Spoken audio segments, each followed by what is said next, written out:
Me chamo Israel Lopes dos Santos, tenho 23 anos, sou natural de Brasília, do bairro de Taguatinga Norte.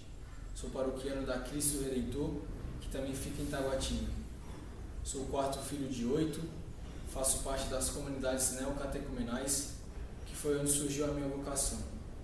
Hoje sou seminarista, no Seminário Redentores Mata de Belém, na Amazônia, e já estou no meu 2º ano de formação. Conto para vocês um pouco de como que tem sido esse tempo de missão, que desde o início já encontrava uma grande dificuldade por conta que meu pai faleceu, mas via que Cristo já entrava nesse diálogo comigo através do sofrimento. Também as precariedades que passamos aqui na casa, principalmente nos dias de hoje, porque a nossa casa é alugada e o proprietário pediu de volta. Então foi um tempo de provação, de não saber para onde nós íamos, mas que o Senhor também se fez presente.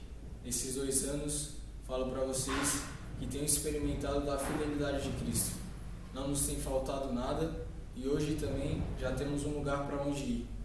Então, sair de casa, deixar a família, deixar os amigos, o trabalho, poder experimentar dessa providência divina, tem salvado a minha vida, tem me dado realmente experimentar desse amor de Cristo concreto.